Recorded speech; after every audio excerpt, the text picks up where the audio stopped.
Estimadas audiencias de Cuatro Vientos, de nueva cuenta con ustedes. Les damos la más cordial de las bienvenidas a nuestra segunda emisión en vivo que estamos haciendo desde la ciudad de Ensenada, Baja California, México, en nuestra plataforma 4B TV Diálogos. Y el diálogo del día de hoy es muy intenso porque vamos a hablar de dos grandes personajes de la historia de este país mexicano, que pues el día de este año, precisamente en agosto, en agosto y en septiembre, pues son fechas muy importantes porque el país va a celebrar primero, en agosto, los 500 años de la caída de la Gran Tenochtitlán, y en septiembre, el 21, vamos también a conmemorar pues ya la conclusión del movimiento independentista que arrancó en 1810 en Dolores Hidalgo, con uno de los dos grandes personajes de los que vamos a platicar hoy, el padre Miguel Hidalgo y Costilla, y esto también aderezado con otro gran personaje de la historia. Creo que es uno de los, quizás el primero o el segundo, para mí es el primero de los personajes del movimiento independentista, el padre José María Morelos y Pavón. Y para eso, pues contamos con la participación de nuestra amiga, colaboradora, analista social, política, Marta Elvia García, licenciada en Derecho, activista social e integrante del Grupo Civil Plebiscito BC por el Agua, con sede en Baja California. Debes de estar muy contenta, mi estimada Marta, después del anuncio de ayer que hacen al concluir una reunión encabezada por la secretaria del Medio Ambiente, María Luisa Albores, de que, ¿saben qué? A partir del próximo día 15 de marzo, arranca un proceso de, creo que son 30 meses, para que Constellation Brands finalmente retire sus instalaciones allá en la capital del estado, Mexicali. Un abrazo y una enorme felicitación, porque sabemos que ustedes, y tú particularmente, jugaste también un papel muy importante en este movimiento de las Resistencias Unidas de Mexicali y de Baja California para que esta transnacional se fuera. Juega Alicia, adelante. ¿Qué tal, Marta? Pues mira que una de las primeras personas en las que pensé ayer fuiste precisamente tú. Sí, amigos, amigas de Cuatro Vientos, muy buenos días, qué bueno que nos están acompañando y ojalá les guste este programa. Pensé en Marta Elvia García y pensé en todos los activistas de las Resistencias Unidas de Baja California, pero especialmente en aquellos como Marta, que en ningún momento tuvieron duda de que ya habían triunfado y que el triunfo se iba a respetar cuando se realiza el plebiscito y el presidente de la República, Andrés Manuel López Obrador, hace su primera declaración de que este resultado de la voluntad de la mayoría expresada no en el plebiscito, la consulta popular, en esa consulta se iba a respetar y que por lo tanto Constellation Brands pues no se instalaría en ningún lugar de Baja California y en ningún lugar del norte de la República, porque se carece de agua y no puede destinarse a este tipo de empresas. Y Marta Elvia fue de las primeras que dijo, esto va así, va en serio, y ya esta batalla ya la ganamos en la defensa por el agua. Oye, Alma Araceli Piña, también un abrazo muy fuerte para ti, Alma. Sí. También un gran abrazo para ti. A Norma, al doctor, si me permiten, al sí, doctor, si me permiten, sí, muy buenos días a todo el público de Cuatro Vientos y un gran gusto de estar con ustedes, queridos amigos.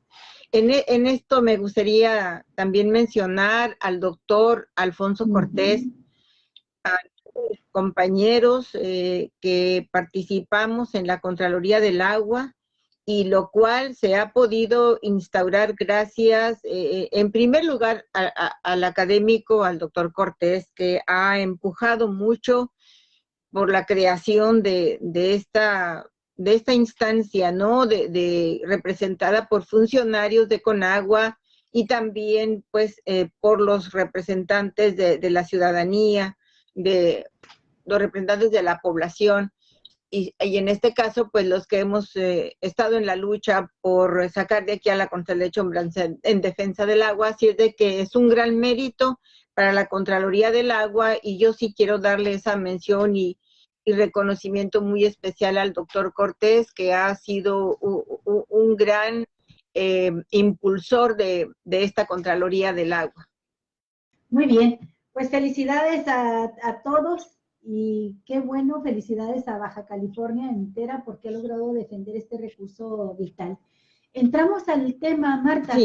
Vamos a hablar, Marta Elvia, a propuesta tuya también, pues de los dos principales líderes, el iniciador, Miguel Hidalgo y Costilla, el padre de la patria, y luego su brazo derecho que agarró la bandera y continuó con enarboló alto esa bandera de la lucha por la independencia, el también sacerdote, el padre José María Morelos y Pavón. De ellos vamos a hablar porque nos decías tú y lo decías bien, representan de manera más clara, más contundente, no solamente las aspiraciones de quienes habitaban entonces esta porción de la tierra que se llamaría después República de los Estados Unidos Mexicanos, sino que representa no solamente esa aspiración de independencia respecto a la corona española, sino que representaron los anhelos y la aspiración de un pueblo que demandaba justicia. No solamente lucharon por la independencia, sino que encabezaron toda una revolución social, empezando por la eliminación de la esclavitud y siguiendo por los derechos fundamentales de los habitantes de esta región del planeta, que ansiaba convertirse en una nación independiente. Y bueno, pues qué mejor que empezar con ellos, con Hidalgo y con Morelos, y te dejamos que des entrada al programa, como lo hayas preparado, Martita. Bien, muchas gracias, Olguita.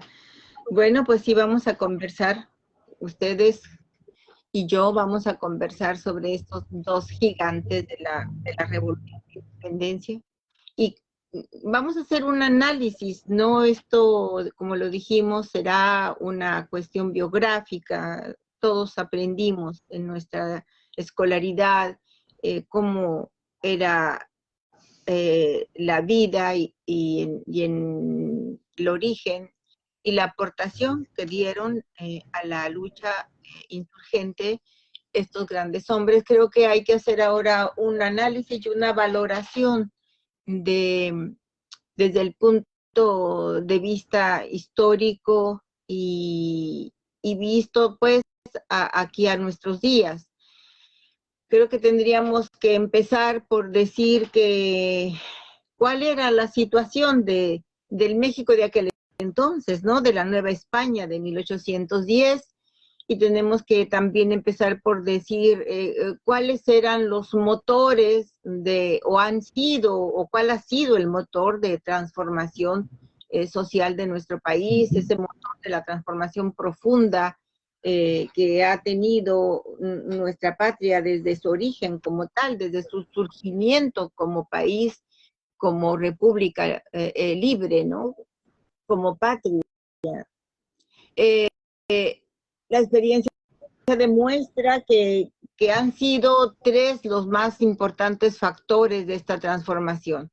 Ha sido la lucha de clases a lo largo de la historia, el aumento constante de la población del país, y otro factor muy importante ha sido la constante participación, intervención del imperialismo en la vida de nuestra patria. Primero fue el imperialismo español, ¿no? La corona, el imperio español de principios del siglo, bueno, desde a partir de la llegada de los españoles con Cortés, del siglo XVI hasta el siglo XIX, y luego después, pues también el imperialismo francés que trató de imponernos aquí, la oligarquía francesa y austriaca, pues a un miembro de sus monarquías, y luego la intervención norteamericana, que no solo cercenó a más de la mitad de nuestro territorio, sino que ya se quedó siendo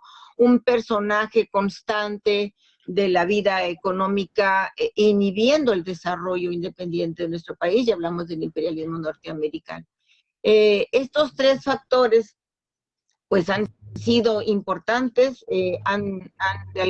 para bien o para mal, sido los que han impulsado pues todas las transformaciones.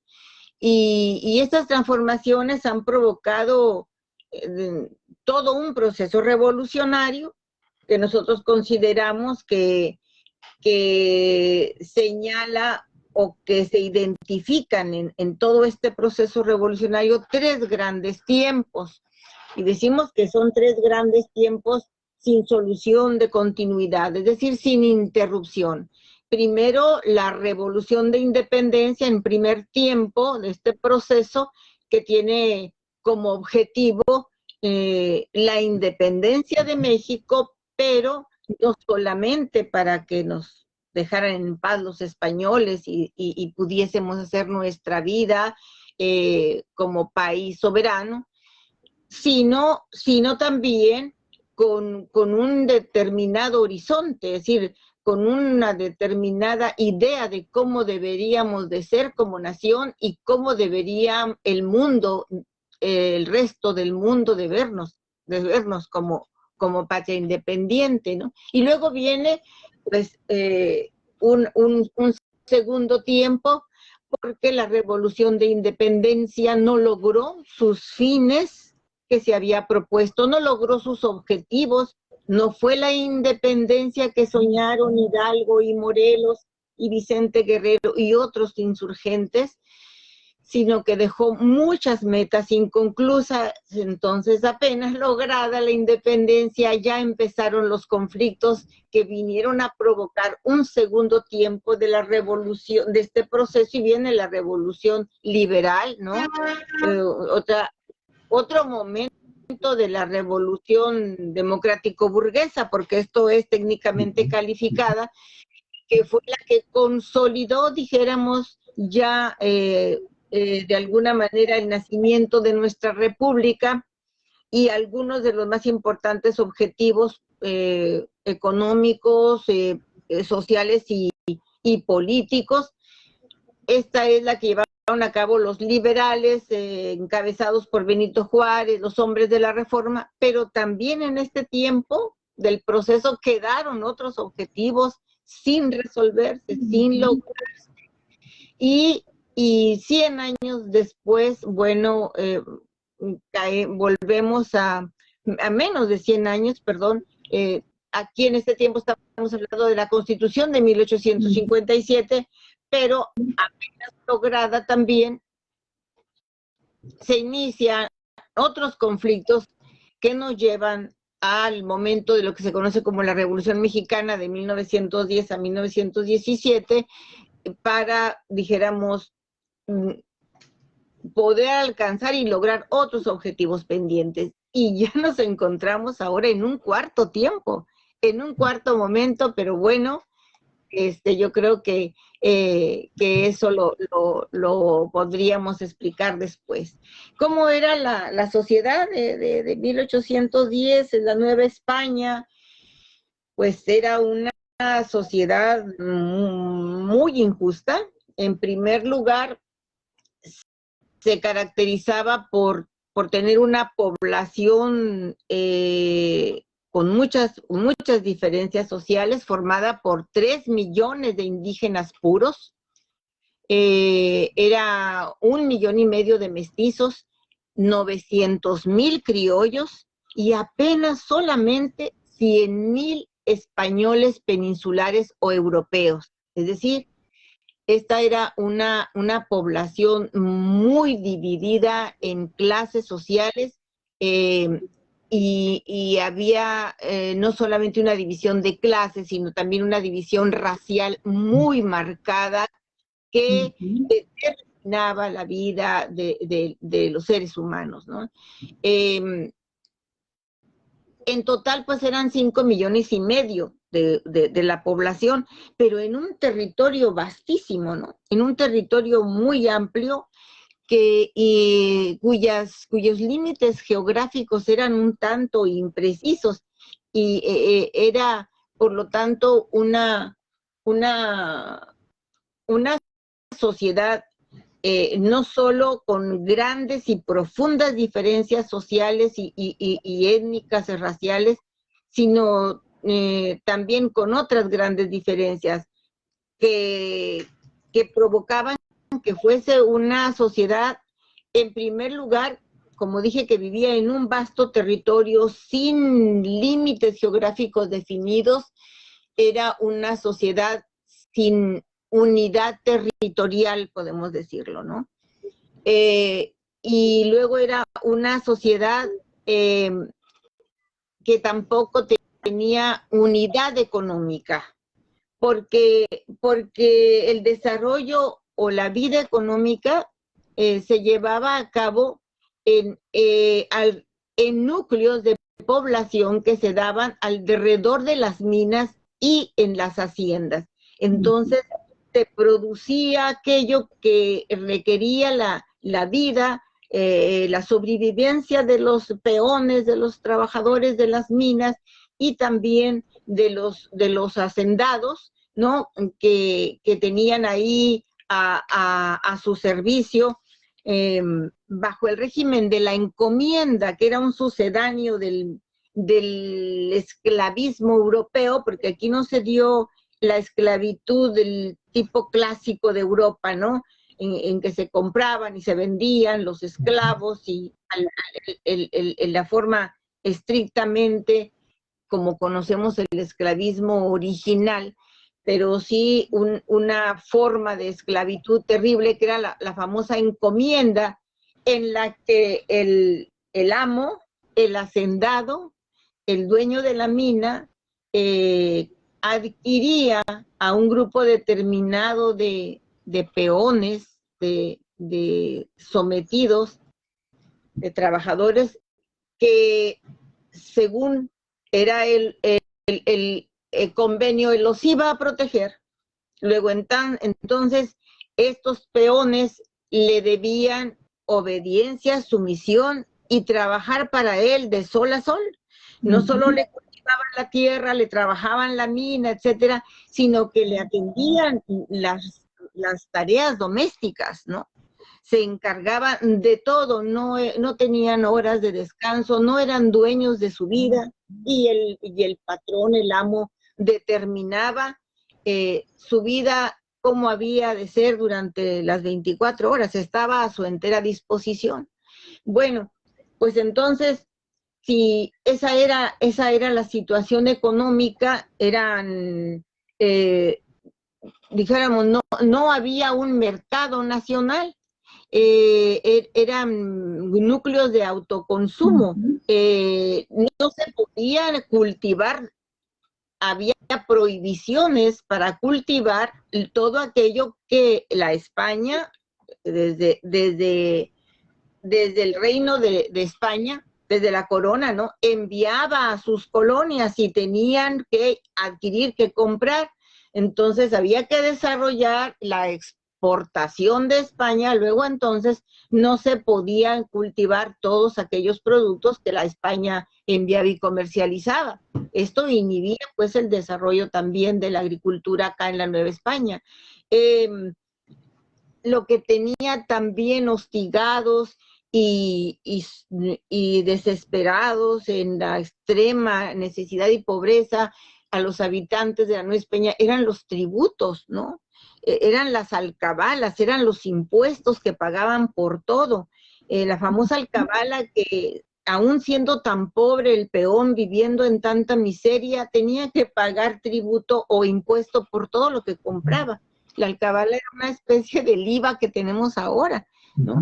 Sí. Entonces, los impuestos tenían agobiados económicamente a la población y ese era el régimen también oprobioso de explotación. Esa era la situación de la economía, por lo tanto podemos decir que tampoco había unidad económica, y si no había unidad territorial, no había unidad económica, tampoco había unidad cultural. Se hablaban varias lenguas, y los colonizadores, ¿no? imponían la lengua del español para para así a través de su idioma poderlos someter mejor, ¿no? Imponerles su religión y bueno, que se borraran y que se olvidaran sus propias tradiciones de nuestra población auténtica o autóctona. Era una explotación que se dio con la espada y con la cruz, ¿verdad? Es decir, porque había misioneros que algunos de ellos o muchos de ellos eran piadosos y se preocupaban por esa vida tan terrible de los peones, de los indios, de las castas, de los mestizos, pero traían la misión de convertir a la religión cristiana a todos, ¿no? Y de arrancarles sus propias creencias, sus propios dioses, sus propias costumbres. Entonces, la cruz también era espada, y la espada era cruz, ¿no? Todo llevaba al saqueo, a la destrucción espiritual del autóctono, de los habitantes de nuestro país. Y habíamos hablado de los distintos grupos sociales. De estos grupos sociales, el grupo mayoritario, ya vemos, eran los indios puros. Y eran los que estaban en la base de la pirámide social. Ellos tenían solamente prohibiciones, no podían mezclarse con los blancos, ni mucho menos físicamente. Sin embargo, se dio la cruza, ¿verdad? Porque, bueno, los españoles violentaron a las indígenas y no fue posible evitar que se diera el mestizaje. Pero los españoles habían traído desde Cortés, desde 1521, desde la llegada de los españoles a mediados del siglo XVI, habían traído, recordemos, a negros de África en calidad de esclavos. Entonces trajeron a una gran parte de población africana y esta población fue otro elemento étnico en el mestizaje. Se dio pues un mestizaje podemos decir indo-afro-español, ¿verdad? De tres orígenes puros, dijéramos, el indígena, el africano y el español, y de estas tres razas, aunque ahora ya no se emplea ese término, de estas tres etnias puras, se dio un enorme mestizaje, un mestizaje que se fue haciendo cada vez más complejo, ¿no? Más complejo, que dio origen por lo menos a unos 16 grupos de las llamadas castas, ¿no? En primer lugar, bueno, que la mezcla de un español con el indio, pues fue el mestizo, ¿no? De un español con el negro africano, pues fue el mulato. Pero de ahí derivaron una serie enorme de mezclas que dio lugar a muchos nombres. Hasta raros, ¿no? Que salta para atrás y no sé cuántos nombres que se ponían desde el clasismo que había en esa época, de manera despiadada. Ofensiva. Cuando hablas de este primer mestizaje de mestizos y mulatos, pues representaban el 22% de la población. Sí. Y era una parte importante, dicen algunos estudiosos, embrionaria. Exacto. De lo que sería la clase trabajadora mexicana, ¿no? Y por otra parte, pues mencionaste también el caso de los indígenas y esta minoría de esclavos negros que trajeron los españoles a nuestro territorio, y ellos representaban el 64% de la población. Así es que entre ese 64 y ese 22% de mestizos y mulatos, pues estamos hablando de un pueblo estratificado, todo lo que tú quieras, pero todos bajo el yugo muy fuerte de la corona española, de más de 80% de la población.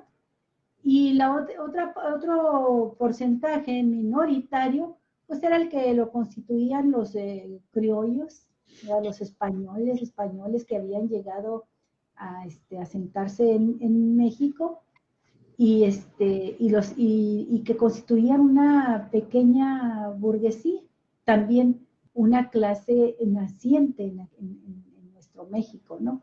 Se va dando esa definición, esa estratificación social y esa definición de las principales fundamentales clases sociales. Sí, así es. Y con esta añadido que tú dices de las castas, ¿verdad? De estos grupos que la sociedad llamaba infames era ¿Cómo la llamaban? etiqueta, infames, todas las castas. Eran, inclusive se preguntaban ellos si los indios eran seres humanos realmente, si tenían alma, si debían de ser si tenían alma. Sí, si tenían, era como, dijéramos, como las concepciones filosóficas que tuvieron desde la cultura clásica griega, ¿no? Respecto de los esclavos. ¿Son seres humanos realmente? Bueno, pues entonces, como lo has dicho, esta enorme y compleja diversificación de estratos sociales, pues creó una sociedad en la que no solo se daba la lucha de clases de nuestros días, dijéramos, ¿no? Por relaciones de producción, por cuestiones económicas que derivan en muchas injusticias y privilegios, sino que era una lucha de clases también racial más profunda, ¿no?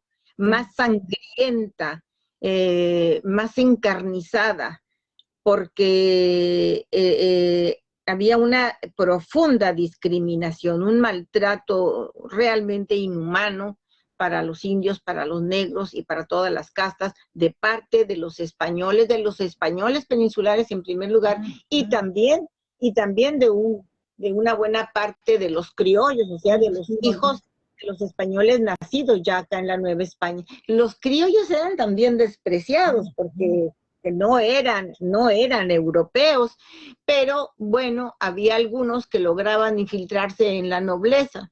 Es muy curioso este término de la nobleza, ¿verdad? Porque bueno, pues eran de la nobleza por el hecho de su posición económica, pero en realidad eran de... El hecho de que había nacido en México y no en la madre patria, pues eso los hacía menos. Sí, cuando hablas de los españoles puros, eran 1 o 2 de cada 100 habitantes, eran estos españoles que desde entonces se le conoció como los de gachupines.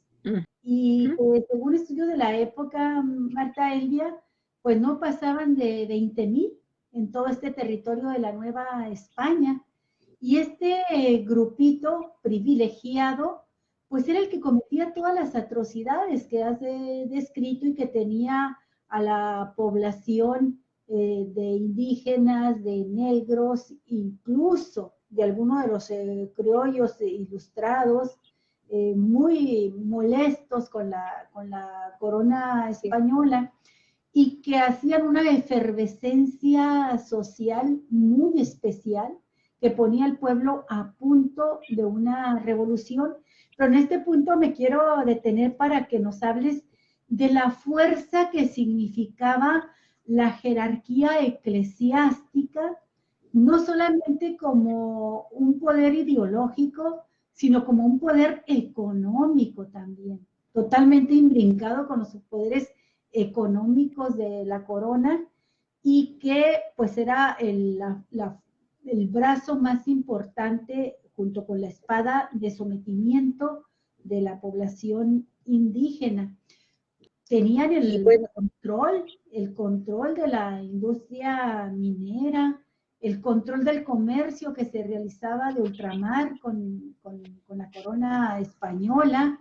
Tenían a su servicio a toda la peonada, compuesta por los sectores más pobres de la población, pero entonces estamos hablando de una iglesia sumamente poderosa, y esto viene a darle mayor importancia y relieve al hecho de que unos curas, unos sacerdotes como Miguel Hidalgo, como Morelos, como Matamoros, entre otros, se hayan enfrentado, Marta, a ese poder, viniendo desde la entraña misma de la iglesia, y hayan sido, válgame la expresión, Marta, los primeros representantes de esto que venimos a conocer en nuestra época como la teología de la liberación, como la iglesia que está preferencialmente con los pobres.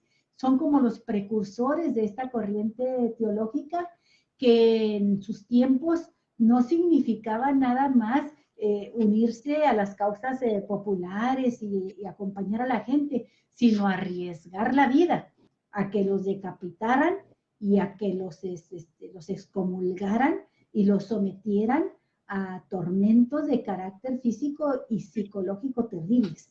Y eso fue lo que se jugaron. Ese pellejo y esa alma se la jugaron el cura Hidalgo, el cura Morelos. Ellos sabían, ¿verdad?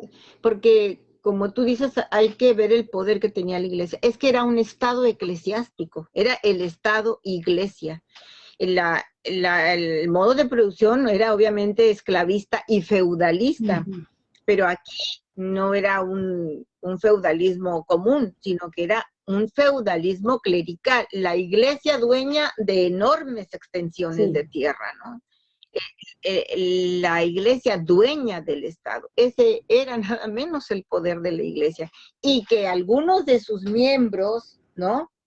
Sacerdotes, curas, se atrevieran a retar, a oponerse a ese Estado clerical. No, pues eso era increíble, era absolutamente impensable, imperdonable. Y tienes razón, eran sacerdotes precursores de una iglesia rebelde, ¿no? De una iglesia comprometida con el pueblo humilde, que sentía la contradicción de sus enseñanzas, de lo que pregonaba, de su amor entre los semejantes, de la elevación del espíritu con una realidad que era absolutamente contraria, ¿no? Un ser humano despiadado que golpeaba, que sacrificaba, que maltrataba, que sobreexplotaba a su semejante, ¿no? Que lo trataba como bestia, que lo utilizaba. Entonces, obviamente que esta realidad se confrontó con sus propias creencias, cuando eran hombres que sí pensaban y deseaban ser consecuentes Venían con su pensamiento. Los jesuitas, de los franciscanos, de estas corrientes del clero, de la iglesia. Y otra cosa que mencionabas también era las prohibiciones que imponía la corona a la Nueva España, lo que es México, impidiéndole que realizara determinados cultivos, que produjera determinados productos, porque ellos necesitaban tener la prioridad del monopolio. Los monopolios, eran los estancos. Y era altamente penado violar esas leyes económicas, pero siendo altamente penado, incluso con la vida, hubo gente como el propio cura Hidalgo, que se encargó de enseñar a los indígenas y a los negros a cultivar la vid. Él creó la primera escuela industrial de América, hizo realidad el sueño de Bartolomé de las Casas. Él no pudo hacer realidad ese sueño, lo hizo realidad el cura Hidalgo. El cura Hidalgo. Sí, cura porque Hidalgo. además es cierto, o sea, en esta escuela de las artesanías también les enseñaba a los indios a leer, les enseñaba a Sí, escribir, y todos esos actos eran altamente subversivos y así es, altamente revolucionarios. sí. Sí, porque, a ver, ¿cómo era la educación? La educación, no había educación para el pueblo, obviamente. Los maestros eran españoles y su tarea era solamente educar a los niños, a los jóvenes, hijos de los españoles. Hasta ahí. La población, la inmensa población, pues, estaba condenada a la ignorancia, y se les enseñaba el español elemental básico necesario para someterlos, para explotarlos más y para imponerles la religión cristiana, ¿no? Sí. Eso eran, pero era impensable que aprendieran a hablar bien el español y mucho menos que aprendieran a leer y a escribir. Así es de que el cura Hidalgo, pues sí, estaba realizando un acto de verdadera irreverencia, de rebeldía, de confrontación con las reglas de la Nueva Háblanos España. del grito de independencia, Marta, y porque te lo pido porque creo que para mucha gente de esa época, más allá de los fundamentos filosóficos y políticos que podía estar mencionando el cura Hidalgo, que era además un hombre muy, muy culto, conocedor, un hombre ilustrado, ¿verdad? Conocedor de la filosofía, de la historia, conocedor de idiomas y de, por supuesto, el español, pero también conocedor de idiomas de los nativos, de los indígenas. Sí, Y más tenemos que allá hablar de de eso. todo este planteamiento que podía tener el cura Hidalgo cuando se echa encima la enorme tarea de encabezar una insurrección popular, una revolución, una lucha por la independencia de la Nueva España, más allá de ello, yo creo que a mucha gente una frase era lo que condensaba todo, que ahora hasta nos podemos reír de ella, pero tenía un profundo significado cuando les dijo, vamos a coger gachupines. O sea, vamos contra los que nos están sojuzgando, contra los que nos tienen muertos de hambre, con los que han hundido a pueblos completos en la hambruna, contra quienes azotan las espaldas a latigazos. Vamos contra los gachupines, a coger gachupines. Bueno, esa es la frase que pudo haber llegado muy hondo en el pueblo y levantarlos e incendiar, incendiar todo este territorio. Pero platícanos del grito de Bueno, independencia. a ver, yo creo que hay que conocer, como tú dijiste bien, cómo era, quién era Hidalgo, porque sea la reacción. Hidalgo es un hombre tan controvertido que sigue teniendo enemigos, ¿eh? Dentro y fuera de la iglesia. Y se ha denostado su imagen y se ha hablado de un Hidalgo que jamás existió, ¿no? Hidalgo fue un hombre ilustre. Se puede decir que fue el primer intelectual de México, el hombre más ilustrado de la América en aquel tiempo, ¿eh? De toda la América, no solamente de la Nueva España. Era un políglota.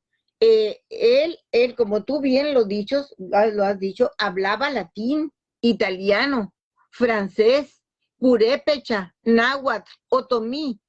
Era un hombre que leía las obras de la Ilustración, que realizaba, que lo mismo se relacionaba con los criollos preparados, preocupados de lo que pasaba en la sociedad de la Nueva España y de los pensantes, de los que tenían noticias de lo que pasaba en el resto del mundo, que se relacionaba profunda y ampliamente con el pueblo. En esa escuela de industrias donde enseñaba alfarería, curtiduría de piel, la talavería, o ¿cómo se le llama esto? Talabartería, ¿no? La herrería, carpintería, que enseñó a cultivar las moreras y llevar a cabo la industria de la seda,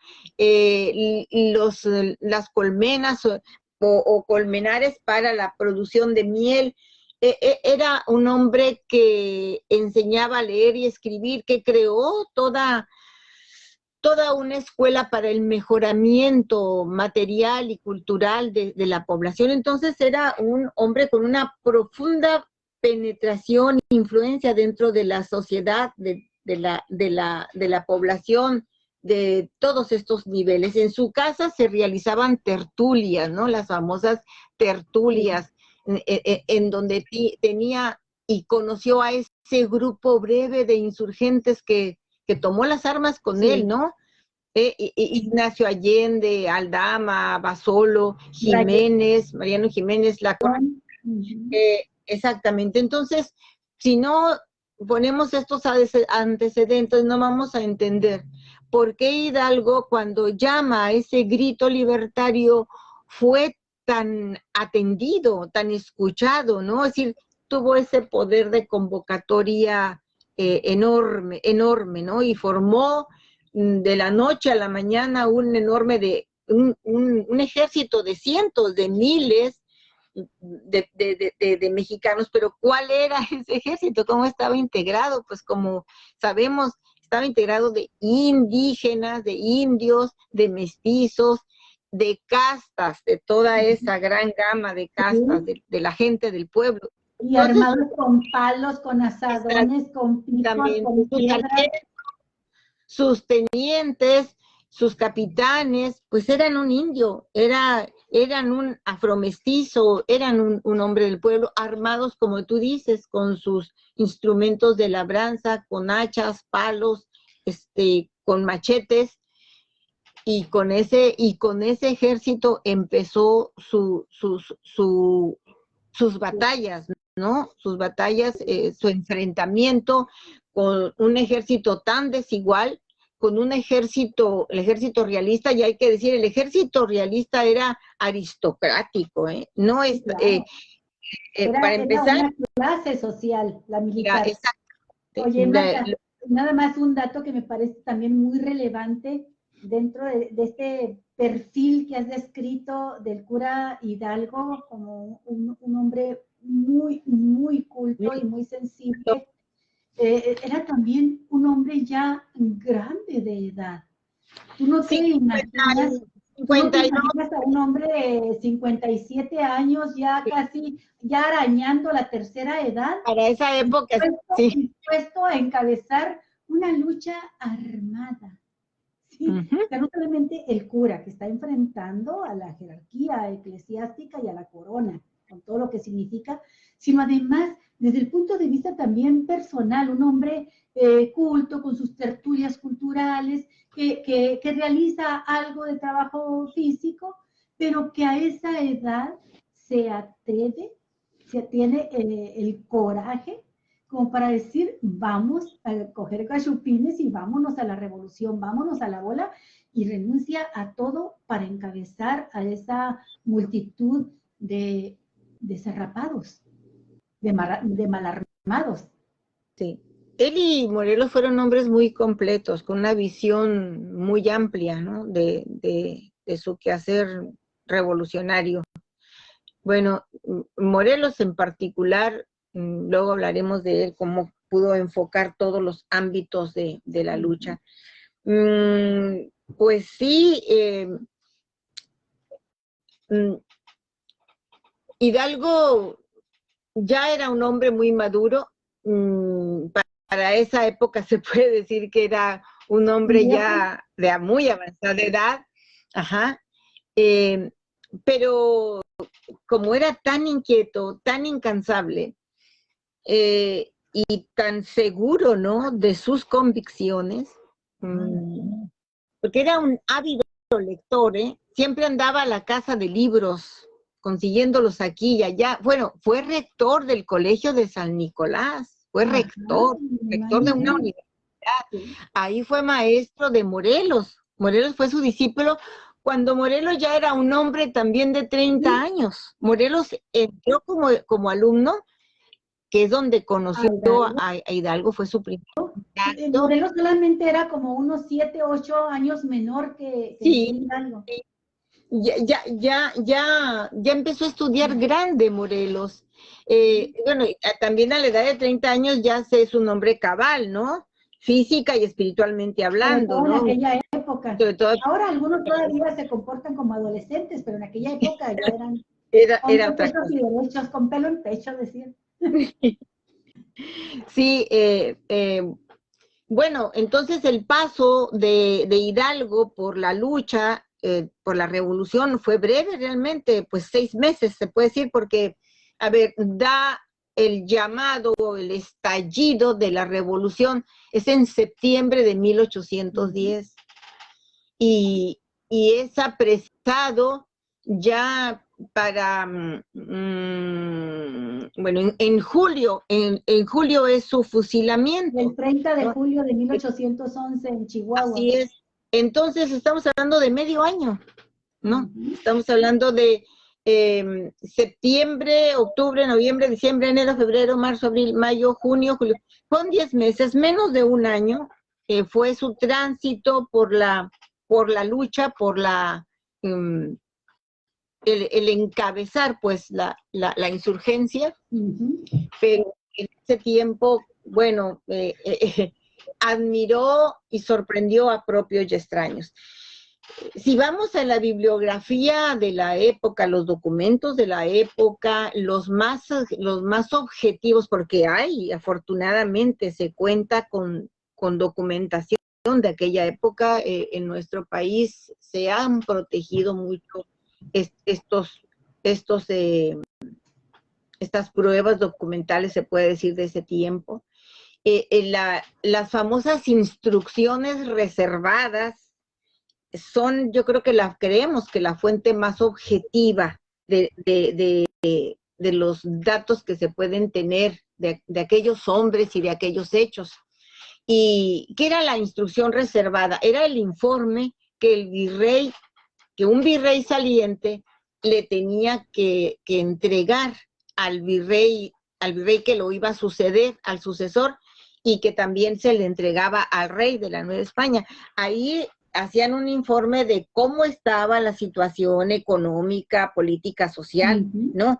Y tenían que ser sinceros qué problemas había, qué errores se habían cometido, porque bajo riesgo de ser sancionados, si mentían, ¿no? Tenían que decir la verdad, porque el Estado virreinal tenía que acabar con los riesgos que había, ¿no? Resolver los problemas a como diera lugar por la permanencia del virreinato, del coloniaje. Así que esas instrucciones reservadas son fuente muy importante, y especialmente la del virrey Revillagigedo, que le entregó a su sucesor, el marqués de Branciforte, algo así, Branciforte. Esta en especial es muy minuciosa, muy detallada, y allí se encuentran todas estas cosas, estas particulares de que estamos hablando, por lo cual no se puede mentir acerca de Hidalgo y de otros hechos.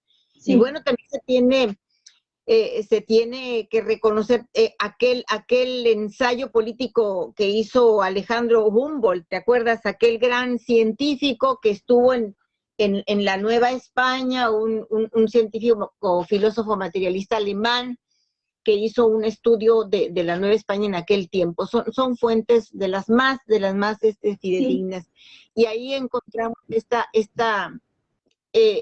descripción de esta sociedad de la que hablamos, ¿no?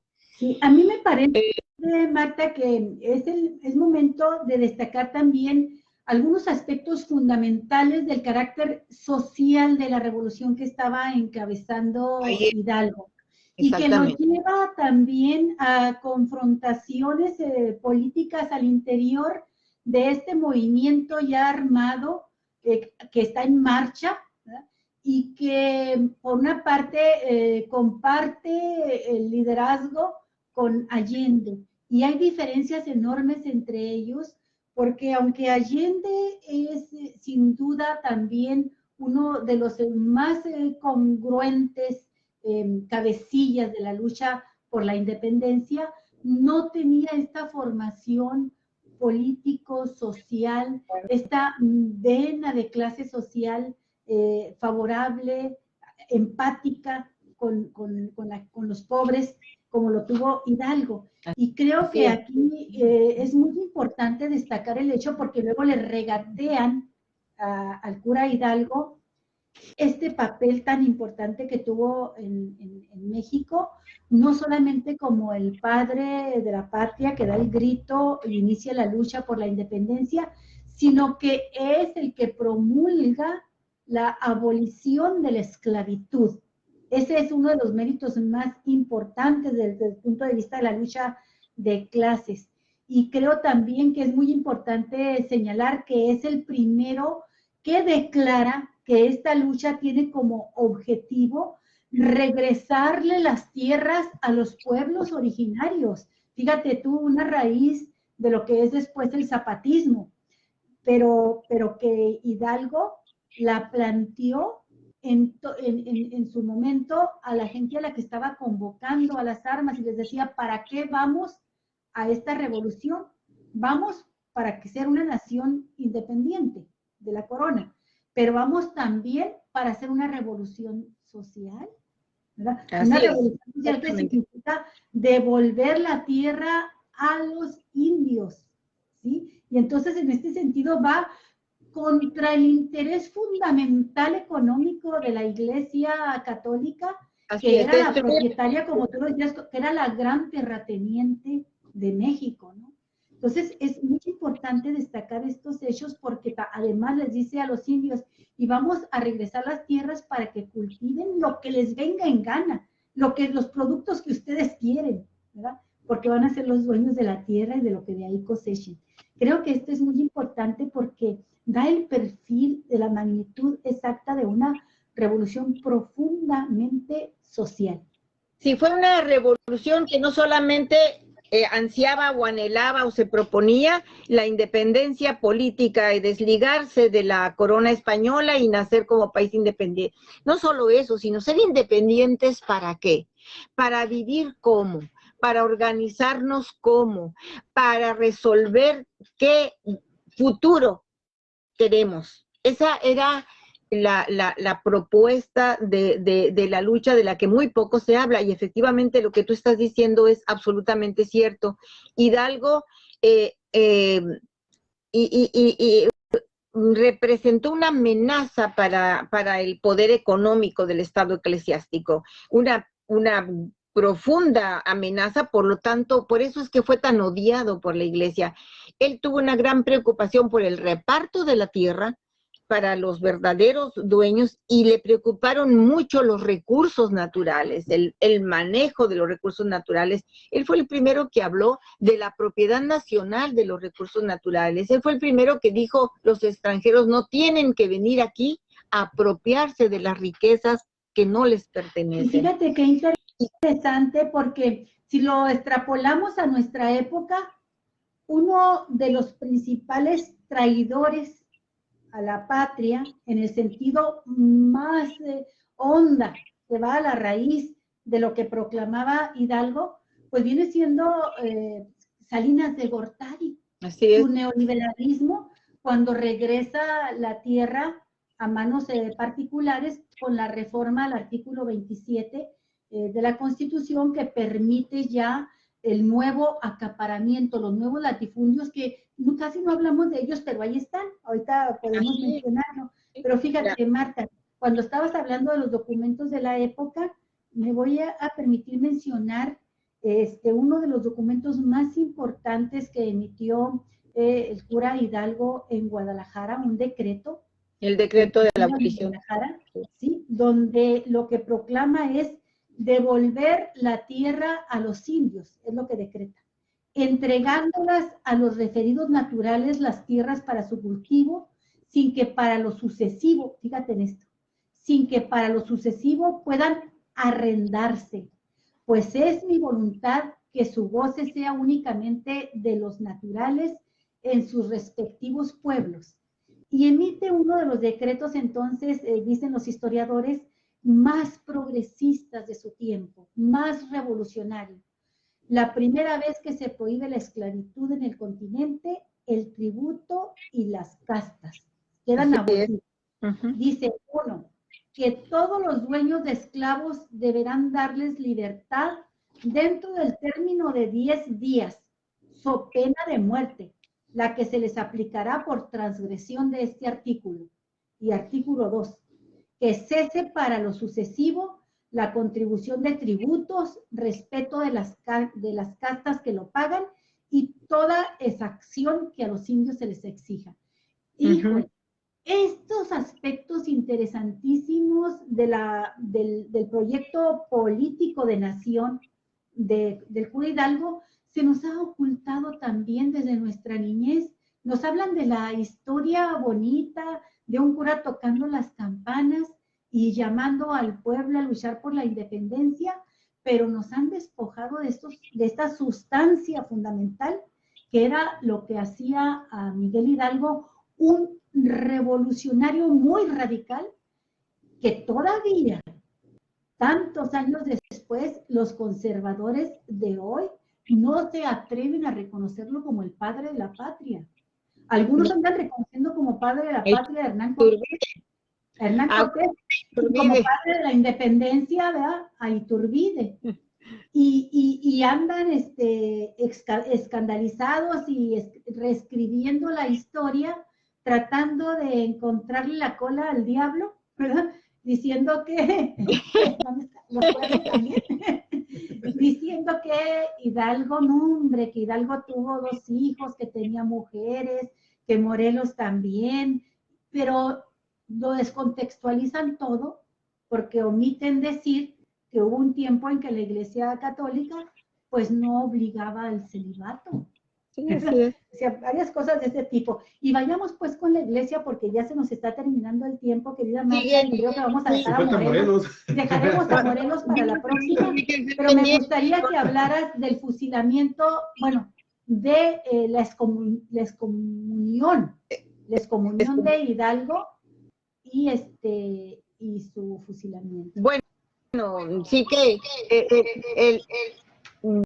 yo quiero también subrayar que las ideas de Hidalgo siguen vigentes, por eso es que, como tú dijiste, lo asociaste con lo que hizo Salinas de Gortari, ¿no?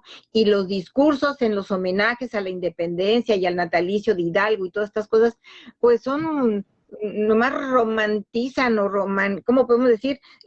Romantizan su figura, ¿no? Son discursos floridos, pero no hablan, como tú dices, de esta sustancia, del pensamiento, de la ideología de Hidalgo, que planteaba ya una nueva estructura económica para el país, una estructura económica que acabara con el latifundismo, la esclavitud en primer lugar, que acabara con la esclavitud y, por otra parte, que también destruyera esa estructura feudal de la Iglesia, que la tierra se repartiera, que se respetara el derecho de esta nación a ser dueña de sus propios recursos naturales, etcétera.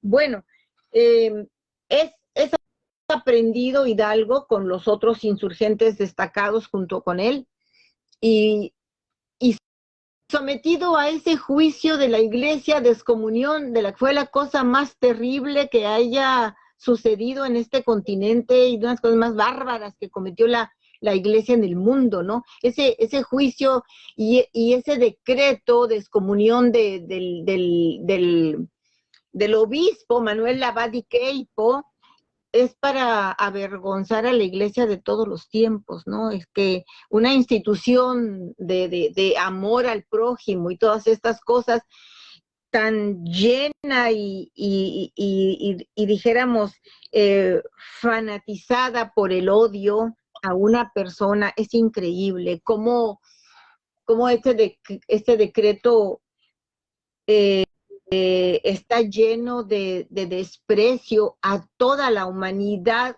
en la persona de Hidalgo, ¿no? Cómo describen la cosa terrible de cómo condenan a Hidalgo en todo su cuerpo, ¿no? Físicamente, cómo le desean el peor de los martirios y de los daños al condenarlo como ser humano en toda, dijéramos, su biología, en toda su su masa orgánica, por así decirlo. Entonces, pues simboliza lo que realmente es, o era al menos la iglesia de ese tiempo, ¿no? Un poder sencillamente económico, donde no tenían más amor a Dios, sino a que su Dios era el dinero, y en gran medida lo sigue siendo para muchos.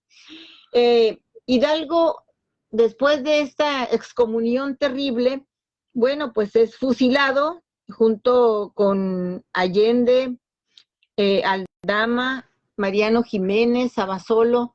No, Abasolo se salva y llega inclusive hasta, allá muere en España, por allá, pero los demás son fusilados, y lo que es más terrible, les cercenaron a sus cuerpos la cabeza, fueron transportadas a Guanajuato, de granaditas, ¿verdad? Dentro de jaulas de hierro y colgadas en las esquinas de la Alhóndiga de Granaditas. ¿Por qué ahí? Porque había sido, recordemos, este almacén de granos de los españoles, el lugar donde se alojaron, donde se protegieron, lo que lo usaron como fuerte de familias españolas, cuando llegan el ejército insurgente, esta masa de pueblo armada, y todos los ricachones de la época se refugian en la Alhóndiga de Granaditas con sus riquezas, con sus joyas, con sus alimentos, porque piensa esta casta dorada que va a tener ahí la protección suficiente y que no van a poder entrar las hordas, así se referían, encabezadas por Hidalgo, a despojarnos de sus riquezas y de su vida. Y duran las cabezas ahí colgadas durante un año prácticamente, para escarnio de quienes quisieran ocupar su lugar o seguir en la lucha. Es muy importante mencionar, antes de que terminemos, se me hace que Morelos se nos va a quedar para otra sesión, pero es muy importante señalar pues el encuentro que se da entre el cura Hidalgo y el cura Morelos, y lo cual es muy importante porque pues podemos decir que Morelos toma la estafeta, ¿no? Cuando se encuentran en Charo e Indaparapeo, en Michoacán, hay ese pueblito, se dice que se disputaban, bueno, qué pueblo tuvo el honor donde estos dos grandes gigantes se encontraran, y se dice, por las investigaciones que se ha hecho, que traía tanta prisa el cura Hidalgo, Morelos lo encuentra en Charo, pero se van juntos hasta Indaparapeo, y es donde realmente se sientan a conversar por unas horas. Ahí le da las instrucciones, lo nombra lugarteniente Hidalgo a Morelos, y le entrega la misión, la tarea de conquistar, se puede decir, el sur de nuestro estado, bueno, los estados de Guerrero, de Oaxaca, Puebla, Morelos, Estado de México, lo que hoy son esos estados, ¿verdad? Toda esa región, y Morelos cumple extraordinariamente esa tarea, porque si bien es cierto, Hidalgo era este gran personaje, este gran intelectual, este ilustre mexicano, a la vez que cubría la faceta de ser un intelectual ligado a los problemas del pueblo de abajo, y por lo tanto, con esas ideas tan avanzadas de la época, de los derechos de las personas y de los derechos de los pueblos, era, dijéramos, los precursores de los derechos humanos, era en ese sentido el cura Hidalgo. Bueno, cuando le entrega la estafeta, porque pues él es fusilado y así desaparece físicamente de la lucha, y la lucha no demerita, porque Morelos, hay que decir que a diferencia de Hidalgo era un criollo, un hijo de españoles nacido acá en la Nueva España. Morelos era un mexicano surgido de las castas. Él traía un origen... Ajá, es un origen similar a lo que sucede con Guerrero, con Vicente Guerrero. Exactamente igual que Guerrero, él era un hombre moreno, un afromestizo, y que había salido de una condición social todavía, digo, más menospreciada, ¿no? Más maltratada. Bueno, Morelos tenía un gran genio, no solamente, bueno, por la preparación que ya tenía como sacerdote. Morelos había sido adjudicado al pueblo de Carácuaro, Michoacán, a cumplir su misión de sacerdote, de párroco, y ahí está hasta 1810, cuando deja su misión para irse a tomar la lucha en el ejército insurgente, ¿no? Y ya estaba en la lucha insurgente cuando Morelos lo manda a llamar y deciden encontrarse. Así es como suceden las cosas, y Morelos se queda al frente de esta misión. Entonces decíamos que no demerita la lucha, porque Morelos es un personaje que reúne todas las facetas de un revolucionario, ¿no? Resultó ser un gran estratega militar, un gran soldado, un gran guerrillero, porque Morelos fue el primero que inició la guerra de guerrillas, es decir, ya no aquellos grandes ejércitos multitudinarios que trajo de 300,000 y más guerreros o soldados del pueblo hidalgo, sino también a través de la lucha de guerrillas. Esta técnica militar es la que se basa en el conocimiento profundo del territorio para ponerle emboscadas al enemigo, ¿no? Para asaltarlo en la noche, para aprovecharse de un río y ahí, dijéramos, poder vencerlos más fácil, para secuestrarles sus armas. Esta guerra de guerrillas que se basa en el asalto, en la sorpresa, ¿no? En la guerrilla, dijéramos, por la superioridad del conocimiento del terreno en que se da la batalla. Así es de que en esa técnica de guerrilla, Morelos pudo avanzar con hombres como los hermanos Galeana, el propio Vicente Guerrero, los Bravo, toda una familia de hacendados que se integró a la lucha, encabezados por Leonardo Bravo, el patriarca, dijéramos, de los Bravo, y luego después el único que sobrevivió después hasta con Vicente Guerrero fue Nicolás Bravo. Todos los demás, bueno, algunos ya se aceptaron la amnistía, Miguel y Víctor, me parece, o uno de ellos. El caso es que muere fusilado Leonardo de una manera terrible, porque hago aquí esta pausa, porque Morelos ofrece a cambio de su vida la entrega de como 700 o 600 prisioneros gachupines, y no acepta el virrey. Es decir, tanto el odio que se le tenía, y muere por azotes, es decir, martirizado. Así fue como lo condenaron a Leonardo Bravo, y Leonardo Bravo, con una entereza admirable, les pide a sus hermanos y a su hijo que no le rueguen al virrey. Sí. Es una creo que vamos a tener que dejar toda esta parte tan interesante de nuestra historia, la dejamos para la siguiente plática contigo, porque me gustaría cerrar el capítulo de Hidalgo, ahorita que hablábamos con lo de la tierra. Bueno, pues aquí Javier y yo pudimos constatar en un recorrido al sur de Baja California de cómo será el resurgimiento de los nuevos latifundistas que están comprando ejidos completos, ¿no? Y que lo hacen a partir de esa traición de Salinas de Gortari a la patria con la privatización de la tierra.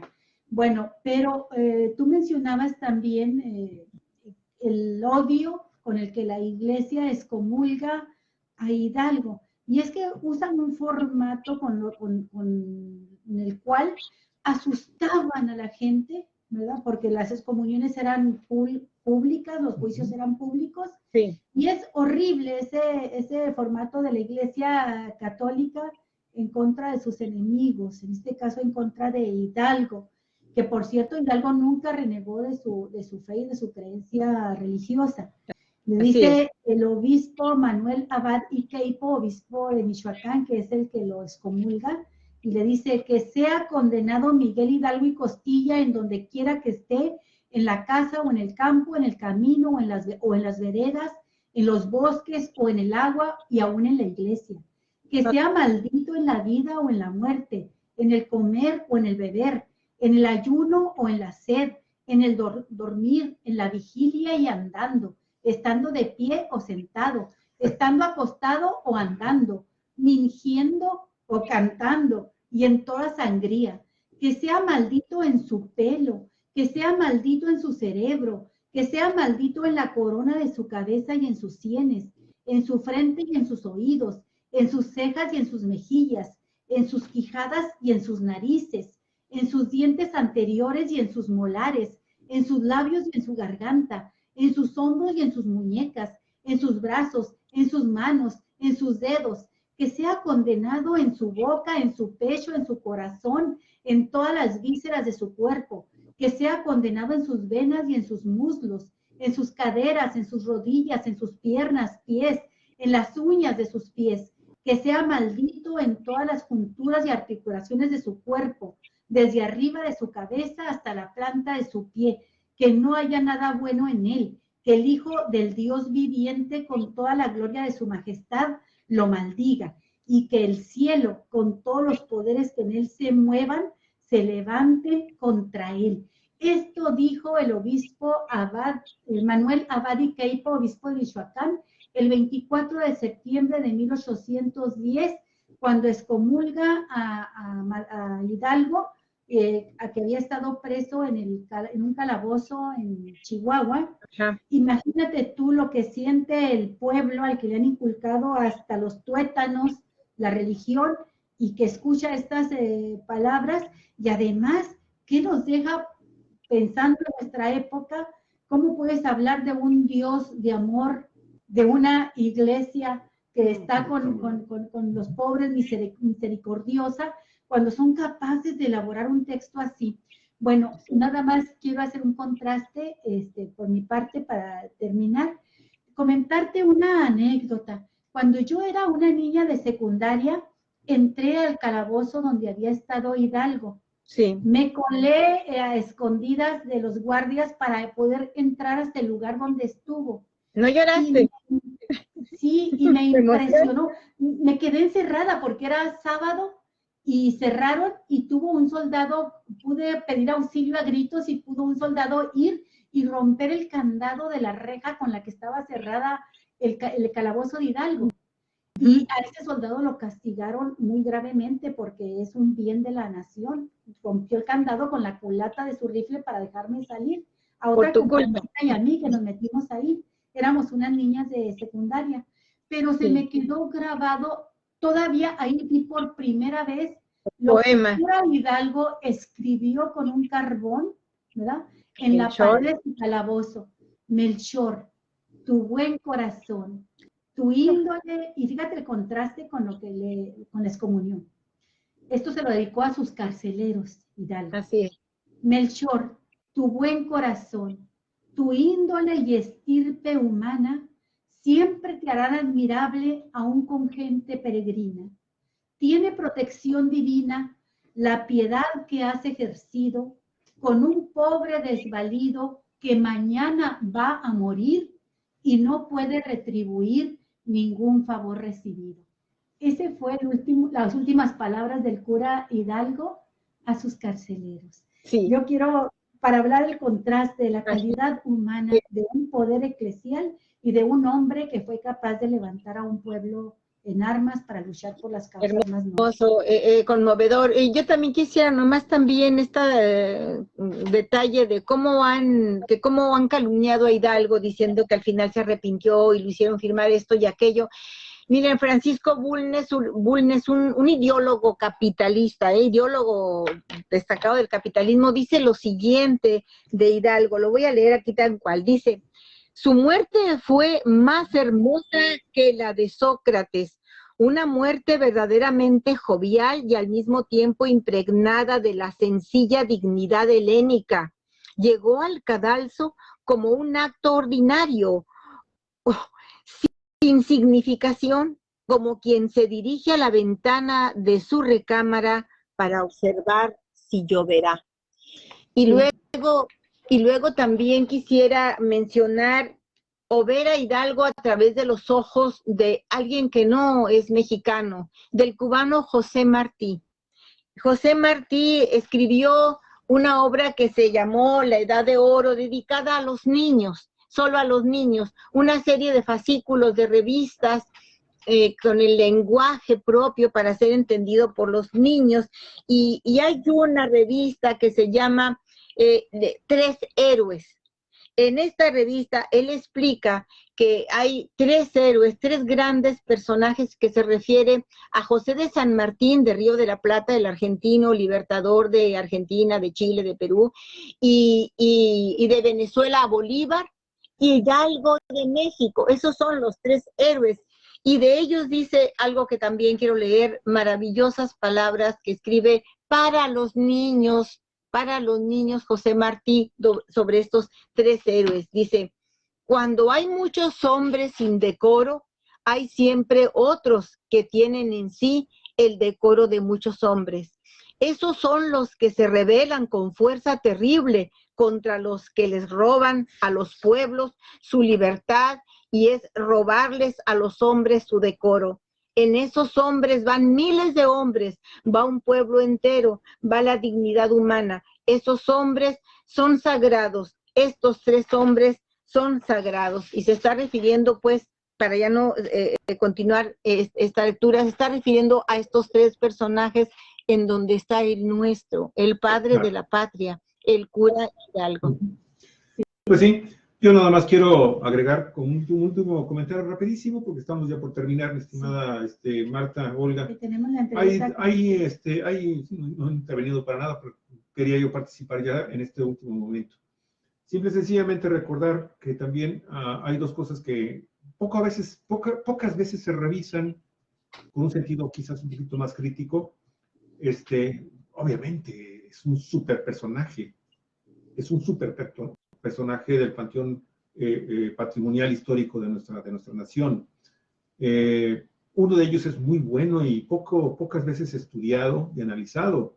En realidad fue el fundador del primer periódico independiente e insurgente de México y de toda América Latina, El Despertador Americano, que le manda, llegando a Guadalajara, le pide a otro sacerdote que andaba con él en la revuelta, que lo fundara, porque pues él buscaba forzosamente el apoyo también de los medios, porque pues, era totalmente, la prensa de la época era dominada totalmente por la monarquía y por los grupos de poder en México. Y funda este periódico, El Despertador Americano, que pues, buscaba eso precisamente, despertar las conciencias en aquellas personas que poco o nada sabían del movimiento independentista que había arrancado conjuntamente con otro grupo de grandes personajes de la historia de este país. Y nada más tuvo 6, 7 números esta publicación, sí, porque, bueno, pues, evidentemente la batalla de Puente de Calderón, que significa prácticamente la derrota política del movimiento independentista, pues rompe con la publicación de este medio. El segundo aspecto, que es quizás el más delicado, es esta revisión que forzosamente se está haciendo y que ya se está aclarando y que se está precisando, es este rompimiento que tiene con Allende. Y es un rompimiento porque se genera precisamente por la escasa capacidad militar, estratégica militar del cura Hidalgo. El cura Hidalgo también cometió errores, como todo humano. Y pudo haber en un momento determinado un destino totalmente diferente después de la batalla de las cumbres Mil Cumbres, ¿cómo se llama? No es Mil Cumbres. Ahorita recuerdo el nombre de esta enorme batalla que le abre las puertas. ¿Perdón? ¿De Tres Cruces? De Tres Cruces, efectivamente. Que le abren las puertas al ejército independentista de la Ciudad de México, y con eso posiblemente las cosas hubieran sido diferentes en la historia de la independencia y en la historia de este país. Sin embargo, al momento en que se da esa victoria tremenda, ¿sí? Ya había grandes diferencias entre incluso los mismos objetivos de carácter militar y político en la lucha por la independencia de este país, y que habían enfrentado a estos dos grandes personajes iniciadores de este movimiento independentista y que se origina, ustedes lo mencionan, este tema de la alhóndiga de Granaditas, que pues por otro lado también exacerbó este gran conflicto entre estas dos grandes figuras, porque no hay que olvidar que después de que se toma Guanajuato y se acaba el tema y terminan tomando la alhóndiga de Granaditas a sangre y fuego, hay un enorme saqueo y hay muchas personas que estaban dentro de la alhóndiga de Granaditas, que no nada más eran los poderosos del pueblo, había mucha gente común y corriente que ante el temor del tema de que venían este grupo armado, que tenía muy escaso capacitación de carácter militar, pues también buscan al ojo ahí. Y hay estudios que señalan que también una enorme masacre y saqueos tremendos. Eran las familias de los españoles. La confrontación, porque Allende estaba buscando que de inmediato se diera una situación de control de estas masas, ¿sí? Para que se evitara este enorme saqueo y matanzas. Y bueno, desde ahí incluso llega a darse últimamente la revisión de esta historia, pues algunos atentados que aparentemente Allende atentó en contra de la vida del padre Hidalgo, el cura Hidalgo. En fin, son cosas que hay que señalar, hay que analizar, que hay que estudiar detenidamente, y yo creo que eso sería objeto que posiblemente de otro trabajo. De momento, ahí me quedo. Quiero darle las gracias a las personas que estuvieron contigo, con nosotros. Afna Briones, Clara Valencia, Moon Villa, Carlos Moreno, Jorge Sández Ruiz, Catalina Salazar, que dice excelente exposición, te mandan a saludar. También Raúl Villarino, también muchísimas gracias, Raúl. Clara Valencia, muchas gracias a todos ustedes por haber estado con nosotros. ¿Algún comentario final? Sí, no, nada más agradecerle muchísimo, Marta. Sé que hay muchas cosas que decir, pero son las 11, tenemos un siguiente programa. Y te pido, por favor, que todo lo que queda en el tintero respecto a Hidalgo, en este cierre de programa, nos lo puedas compartir en el próximo, cuando tocaremos el tema de la parte de la participación de Morelos. De Morelos, ¿cómo no? Claro que sí, será un gusto muy grande. Y muchas gracias a todas las personas que nos han saludado. Gracias a ustedes. Muy amable. Gracias. En la internet, donde todas las voces se encuentran en eco. No se vaya, denos 5 minutos y arrancamos nuestra tercera emisión del día de hoy en vivo con el excelente, Marta, doctor, con Víctor Alejandro. Excelente, muchísimas gracias, Marta. Gracias. Un abrazo. Cuídense mucho. Bye. Gracias. Hasta pronto. Hasta